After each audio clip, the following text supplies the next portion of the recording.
Big breaking చూస్తున్నాం. బాలీవుడ్ నటుడు సైఫ్ అలీ ఖాన్పై ఒక దుండగుడు దాడి చేశాడు. ఈ ఘటనలో సైఫ్ అలీ ఖాన్కి 6 చోట్ల కత్తిపోట్లు అయితే ఆయన బాడీ మీద నమోదైనట్లు లీలావతి హాస్పిటల్ వర్గాలు అయితే చెప్పాయి.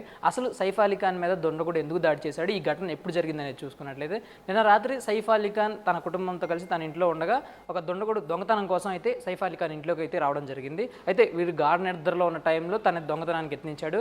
అదే టైంలో మేల్కొన్న సైఫ్ అలీ ఖాన్ అతనిపై దాడికి ప్రయత్నించాడు. దీనిలో ప్రతిదాడి చేసిన దుండగుడు సైఫ్ అలీ ఖాన్ని కత్తితో పొడిచాడు. 6 చోట్ల మొత్తం సైఫ్ అలీ ఖాన్ ఒంటి మీద గాయాలైతే అవ్వడం జరిగింది. వీటిలో 2 బాగా డీప్గా కట్ అయినట్టు అధికారులు అయితే చెప్తా ఉన్నారు. అయితే దాని తర్వాత వెంటనే అక్కడ నుంచి దుండగుడు తప్పించుకున్నాడని వెంటనే పోలీసులకి సమాచారం ఇవ్వడంతో ఆయన దగ్గరలోని లీలావతి హాస్పిటల్కి అయితే తీసుకెళ్లడం జరిగింది.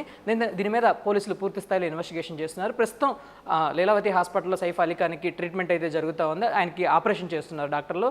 ఆయన ఆరోగ్య పరిస్థితిపై లీలావతి హాస్పిటల్ వర్గాలు ఇప్పటివరకు అయితే ఎలాంటి అధికారిక ప్రకటన అయితే చేయలేదు. అయితే ఆయన ఫ్యాన్స్ మొత్తం కంగారులో ఉన్నారు. అసలు సైఫ్ అలీ ఖాన్ హెల్త్ పరిస్థితి ఎలా ఉంది, ఎక్కడెక్కడ ఒంటిపైన గాయాలయ్యాయి అనే దాని గురించి వారు ఆరా తీయడానికి లీలావతి హాస్పిటల్కి భారీగా ఫ్యాన్స్ అయితే చేరుకుంటున్నారు. మరోవైపు సైఫ్ అలీ ఖాన్ ఇంటి వద్ద కూడా భారీగా పోలీసులు చేరుకున్నారు. మొత్తం కేసు మొత్తాన్ని వారు ఇన్వెస్టిగేషన్ చేస్తున్నారు.